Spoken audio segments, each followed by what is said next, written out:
Hey everybody, welcome to SwJ. Today we're picking up where we left off last time, making some good progress on my blanket project. So today we're going to add another piece of khaki material from my sorted past.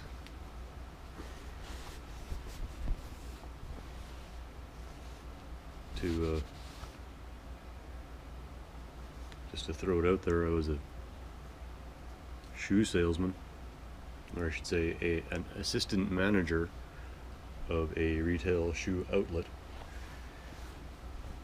One of those places where everything is like they send all a discount outlet where they send all their stuff that doesn't sell anywhere else, and we blow it out. So that wasn't fun, and I was driving more than I was getting paid, so that didn't last very long. But then khakis remained, and you'd wear them to church and stuff.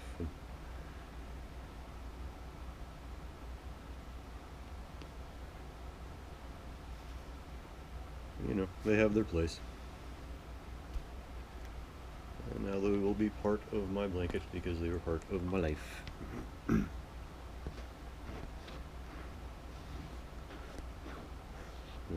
good world news.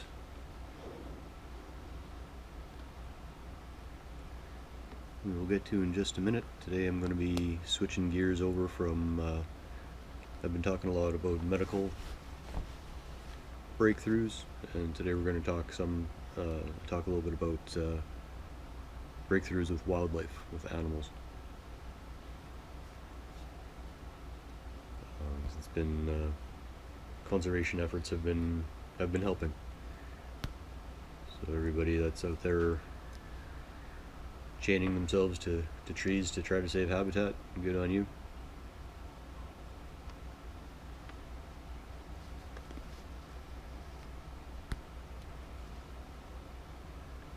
Only thing seems to be you need to get that attention on a governmental level.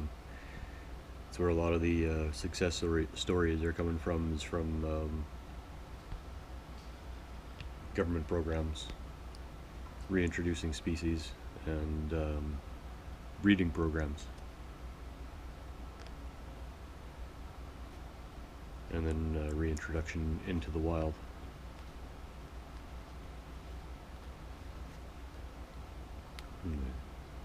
Thread bound up on me a little bit here, so I give it the old hook and pull, balance out the threads so that they're even. Then usually goes through a little bit easier.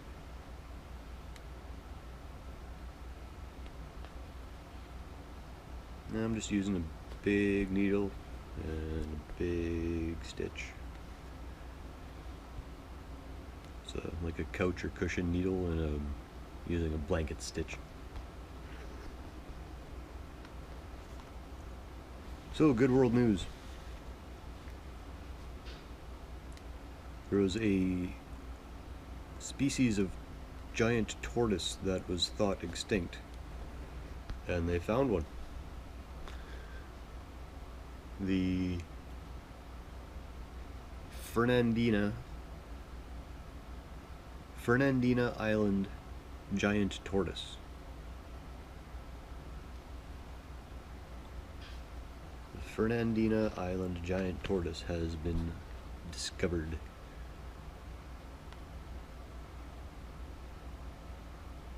On Fernandina Island, which, if you're wondering where that is, Google it.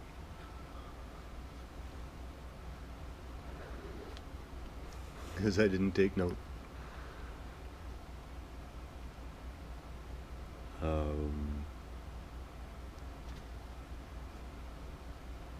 The interesting part is it's a giant female, over 100 years old, and some of their expeditions, wowzers, have discovered sign of more of the same tortoise. So if they can find another one and start a breeding program, then maybe they can make a comeback. That seems to be the way the government's going with things, is capture and help them breed in captivity. The way I'm wondering, and you know, not trying to say anything against the government programs, because they do seem to be working. But if you find a small population somewhere, why not just let them, like, protect them and let them, well, in the case of giant tortoises, really, really slowly reproduce. Naturally, you know, leave them out there, see if it happens. I guess in the wild it's not as likely. You know, you can, in captivity, you can do more in vitro if they're not mating for some reason or what have you.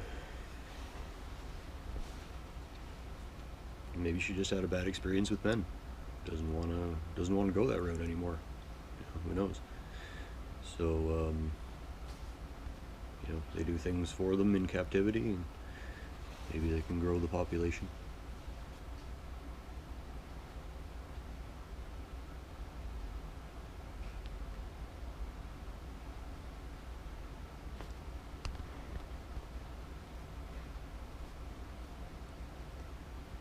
One thing I tend to wonder is then what do they do about the inbreeding, and that's actually going to be covered later on, about 6 or 7 notes down. So I will get there.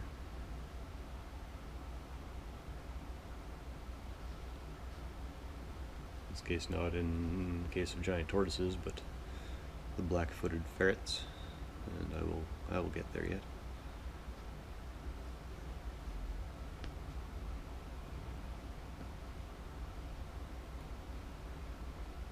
First, I wanted to tell about a little kitten that was found freezing to death and was nursed back to health. A couple of gentlemen found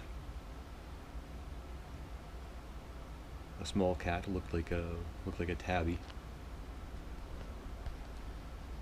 but not quite like a tabby. And it was, how did the story go? They found it just in the snow and must have been abandoned and gotten lost, and just was very weak and just was gonna die. So they brought it home and they nursed it back to health, and they brought it in for shots and everything, and they identified it as a rare Scottish wildcat. Apparently one of only, they don't even know how many, they say between 100 and 300 of them in the wild. So one of the most rare species on the planet. These guys just happened across one. Maybe they're rare because their kittens wander away from them and freeze to death. That might be their downfall. You know, who am I to judge?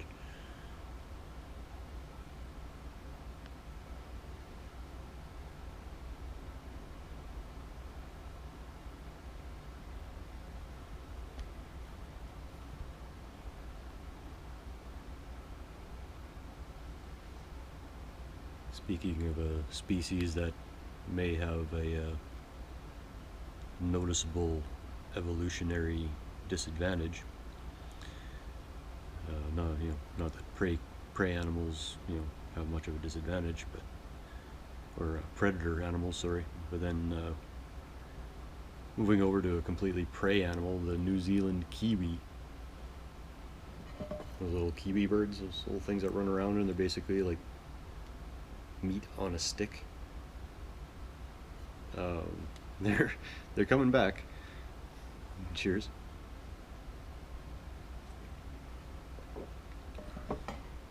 It's one animal that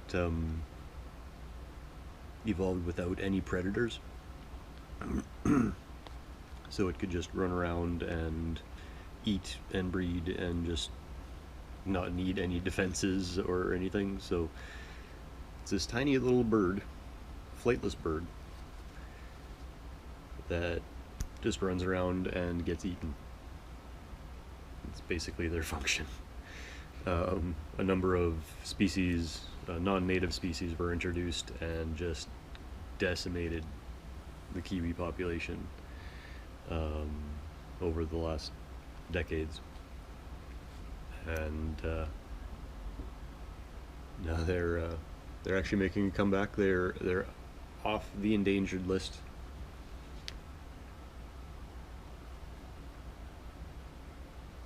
So that's big. That's really big news.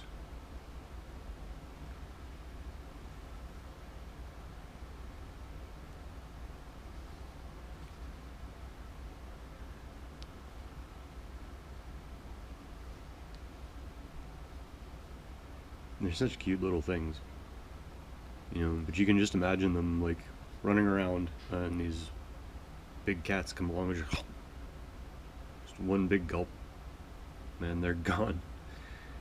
Because, like, I don't know if you've seen a kiwi, but they're just these tiny little birds that run around, basically just saying, eat me.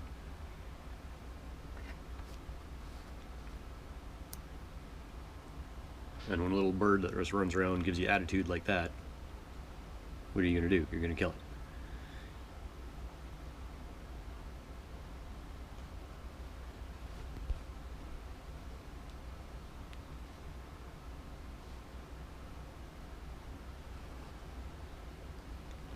As if you're a predatory animal that is hungry. Oh boy. Anyway, moving on to tiny pigs. The world's smallest pig is making a comeback.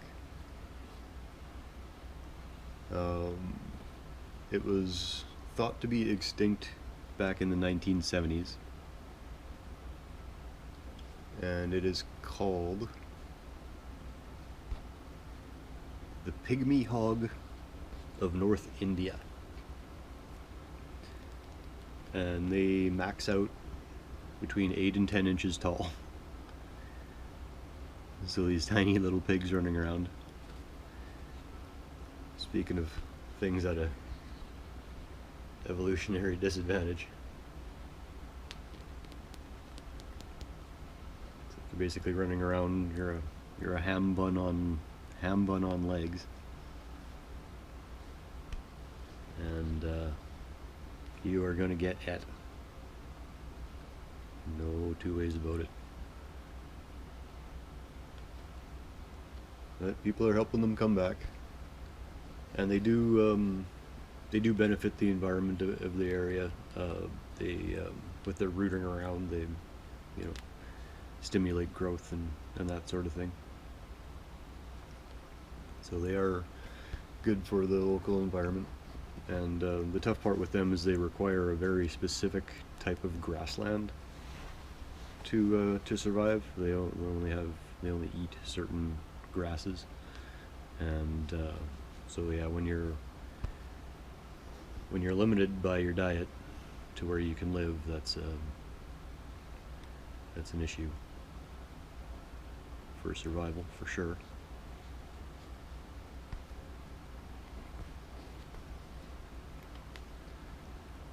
Yeah, they are coming back. There are wild groups of them. I think the government did come in that situation and do some breeding and releasing. Yeah, I'm pretty sure that's what the article said. Sure.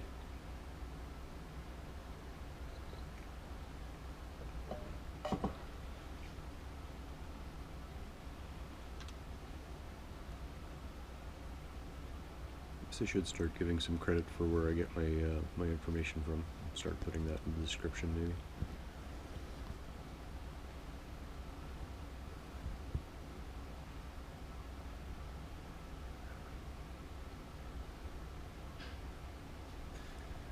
So that everyone can see my sources and read the articles for themselves.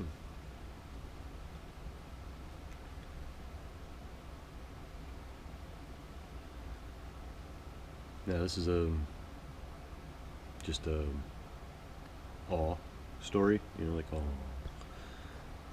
oh.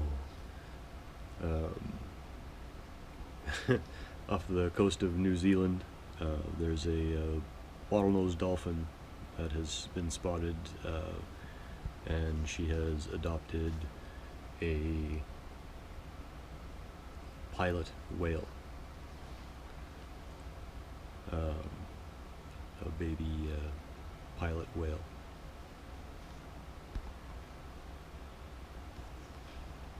So the mixed species adoptions are always really sweet.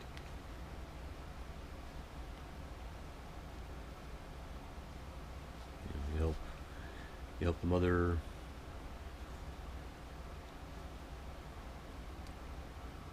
deal with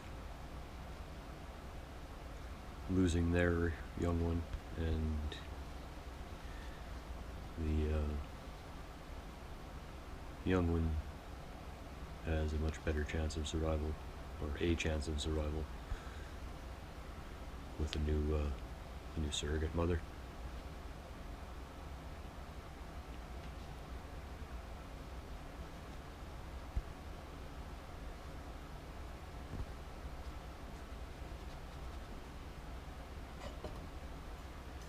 Cheers.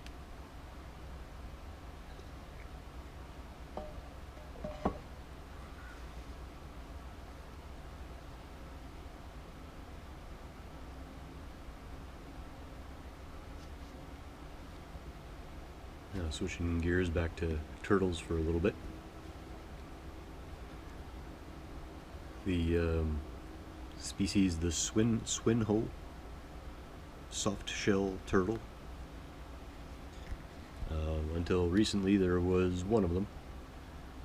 There was a male, and now they have found another. They have found a female. So that species has a hope, has a chance. I believe one has been in captivity for a while, the one that they thought was the last one, and the other one they captured, thought it might be, took samples, tested, tagged it, and now they have to go and find it again so that they can hopefully help with breeding and help the species come back.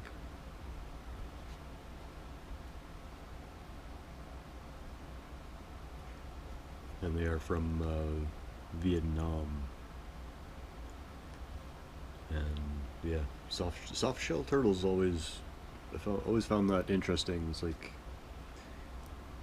yeah, you have armor. It's like more like a cuticle, like a nail material, than a hard shell. I always thought that was kind of interesting.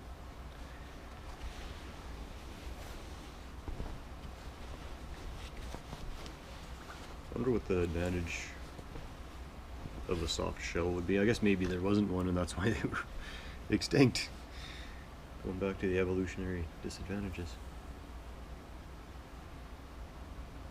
Everything was made for its time and place, and sometimes the time and the place changes, and then the species needs to adapt. And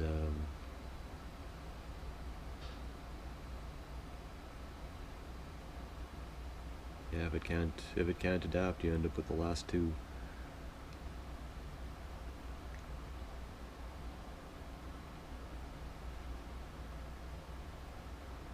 And speaking of almost the last two, getting to our black-footed ferret conversation that I was alluding to.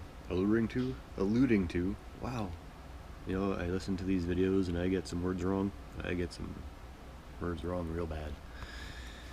Gotta start listening to myself talk.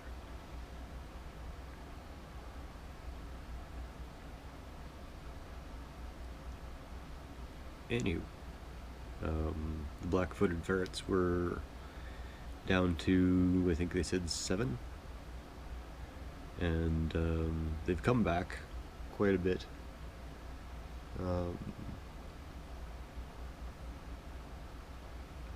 So there is a bit of a population now of black-footed ferrets. The only problem is they're having issues with resistance to disease and birth abnormalities. So basically they're getting too inbred.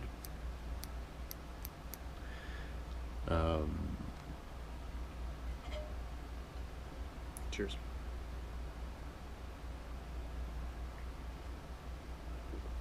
What do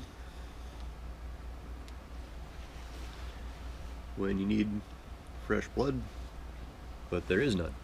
Well, apparently you go to the San Diego Frozen Zoo. More specifically, the San Diego Frozen Global Zoo,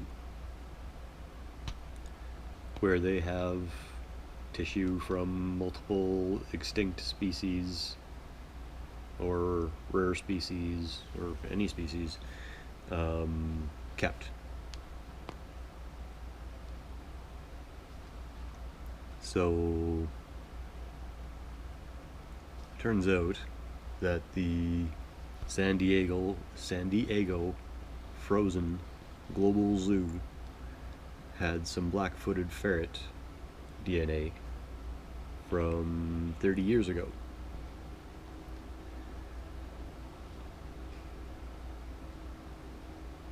And so the scientists, they came along and cloned a black-footed ferret. That technology still blows my mind.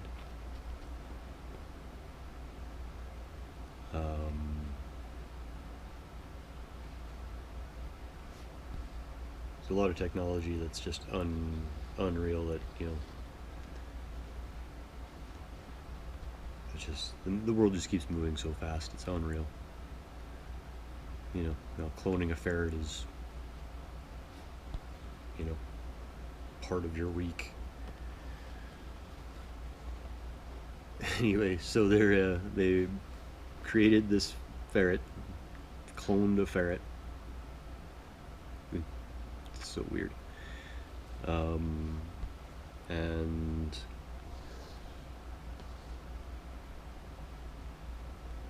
that ferret is going to be bred into the current population to help stabilize the DNA, help weed out some of these genetic issues, and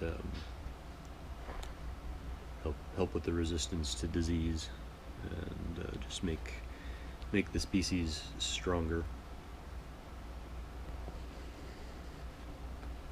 So yeah, that's what I was wondering before, is like what happens when the bloodline gets weak.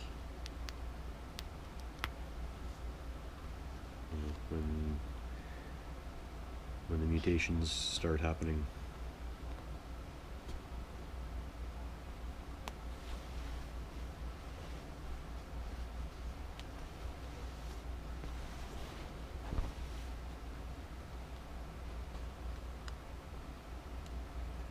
Apparently what you do is you clone something from a long time ago and you bring it back in. Never thought I'd see the day.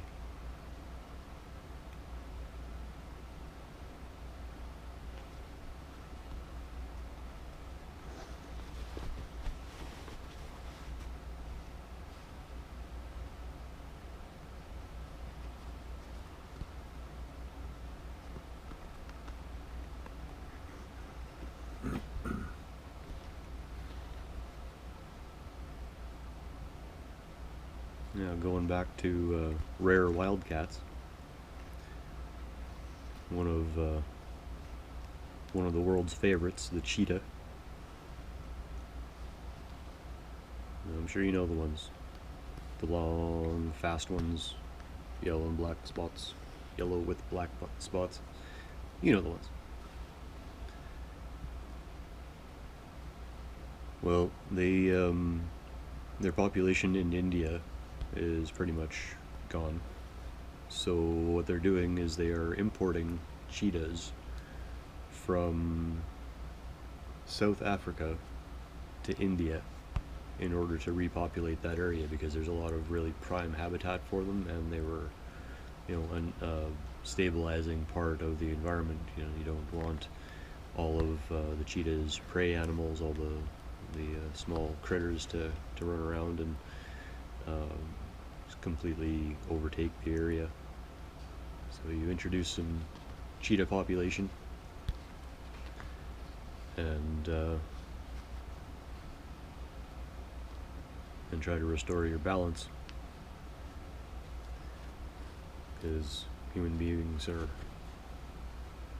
terrible people, and they poach and they kill beautiful things so that they can have them, and then the population dwindles off, and then you have to bring them in from elsewhere. So, happy news though, they are being reintroduced and they are repopulating, and yeah, it's going well.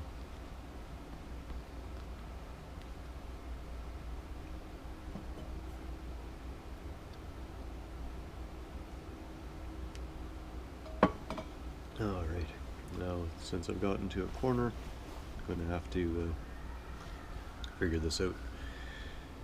Repin, probably do some trimming.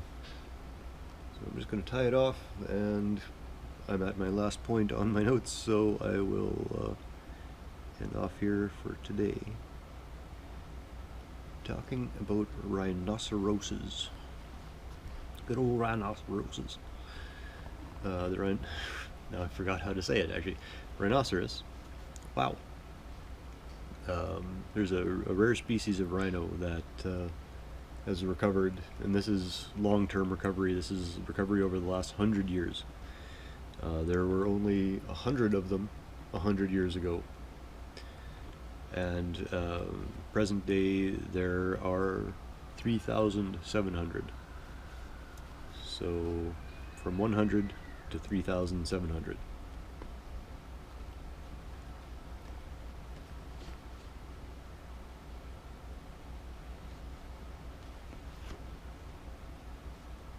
And I'm not saying that rhinos were angry before, but now that they're like all bred from the same 100, they're probably a little dumber than they were, or a little angrier. So I think rhinos are getting more and more dangerous. Oh, I'm a terrible person. But over the century, a lot of the results of the inbreeding, the negative results of the inbreeding, should have been bred out already. So yeah, I was just joking. I never know what I can joke about or not. So I guess pretty much anything. I'm only getting like 4 views on these things, so I guess it doesn't really matter what I say. I was talking about Hitler the other day, and I don't know, might have to take that video down.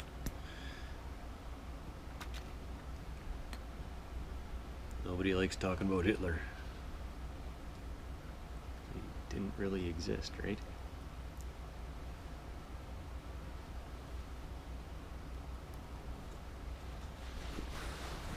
That's what they're trying to teach people in some places.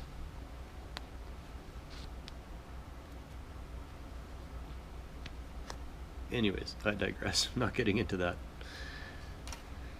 I was just trying to joke around a little.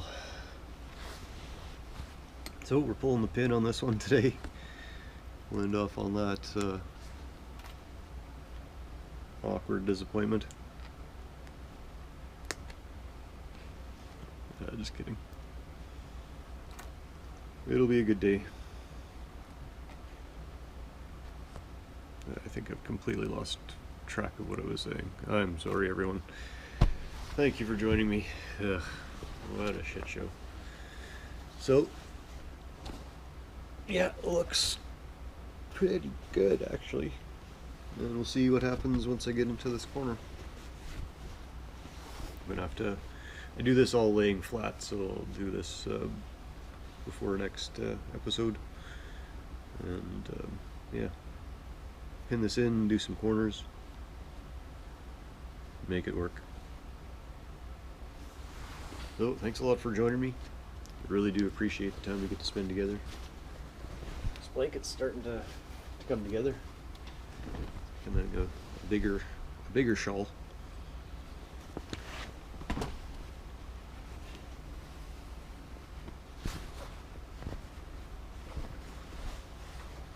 Yeah, we'll tie these together. Keep building. But yeah, thanks a lot for joining me. I really do appreciate the time we get to spend together. You guys rock. I appreciate the support. Oh, until next time, keep chilling. Don't forget your cookie. Don't forget your cookie. Peace.